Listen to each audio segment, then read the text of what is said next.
Donkey Kong Bananza may just be the best reason to own a Switch 2 yet, and shows Nintendo at its absolute best. The central destruction mechanic is excellent, and smart level design keeps it delightful from beginning to end, with an adventure rivaling Mario's very best. Smashing things is fun, and Donkey Kong Bananza understands that fact better than any other video game I've ever played. Forget about see that mountain? You can go there. Now it's see that mountain? You can obliterate it. Bananza's destruction isn't just a flashy gimmick for the Minecraft age, it's one of the best inventions Nintendo has had in years.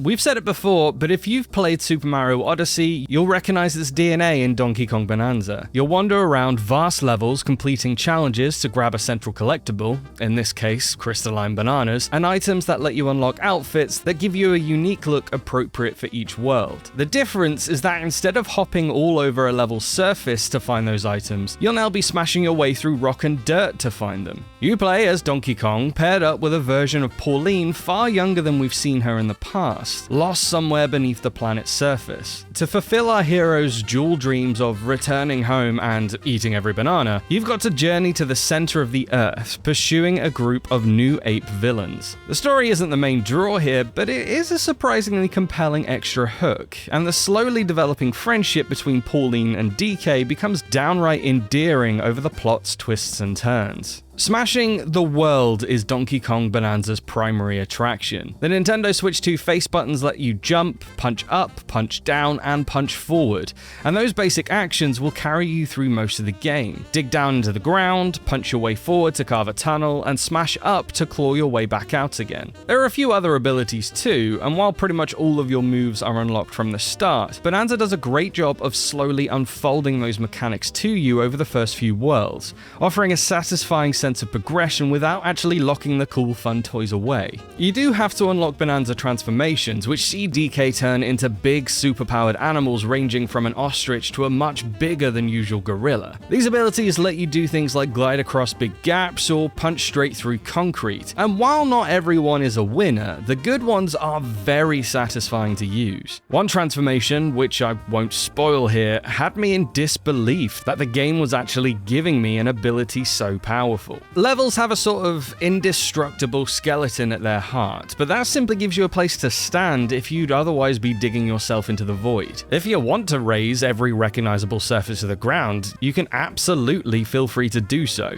and in fact, that's a pretty viable strategy if you want to make sure you don't miss a single collectible. With so much to find, from the big bananas to the explosions of gold fragments that satisfyingly clink into your inventory, it feels like you're constantly being rewarded for digging. The joy of blasting a tunnel through a mountain, looking back and admiring your own mark on the world is pretty self-explanatory, but incredibly, it never gets old. That's thanks largely to wonderful level design that keeps the smashing varied. One stage will have you leaping across trees separated by poisoned water, tossing seeds around that'll sprout into big leafy platforms that bridge the gaps. Another might have you punching out magical pieces of terrain that'll then reappear in another position, creating a stairway to your next objective. Yet another level could be built around a weird material which, when you rip off a chunk of it, will send you jetting into the sky. While all these twists give each level its own flavor, they never feel constraining. In fact, from the earliest hours of the game to the final stages, I found myself so unconstrained that I constantly blast past each level's breadcrumb trail when exploring other pathways. Sure, that guy at the level entrance mentioned something about a big labyrinthine path to reach the other side,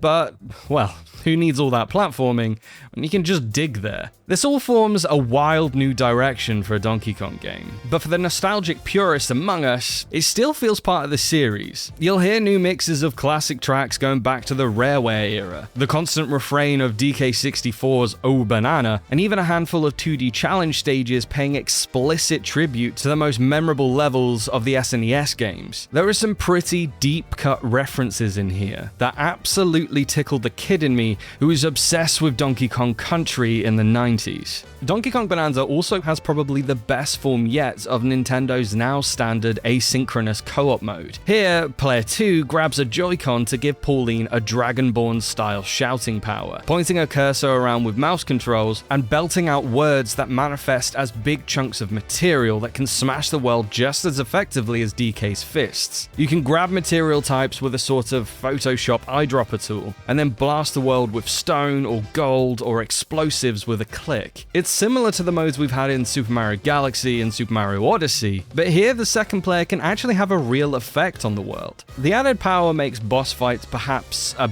bit too easy, but it's great fun for both players regardless. My only gripes with Donkey Kong Bonanza are that the camera can occasionally struggle to show the action when you dig deep underground, and that performance on the Switch 2 can occasionally take a dive when there's a whole lot happening on screen. Neither issue is particularly commonplace, but it does happen just frequently enough to be annoying, and the frame rate issues are particularly troublesome in boss battles. Yet, even with these issues in mind, I absolutely loved the roughly 25 hours I spent seeing Donkey Kong Bonanza through to its end credits, and I can't wait to drop back in to go for 100% completion. Nintendo's brought Minecraft and Mario together in an incredible combo that pays tribute to DK's past, and it's a genuine must-play for owners of a Switch 2. We give Donkey Kong Bonanza 4.5 stars out of 5. So, will you be picking up Donkey Kong Bonanza? Are you excited to smash your way through DK's first 3D adventure in 25 years? Let us know in the comments, and stick with GamesRadar for the latest news, reviews, and more.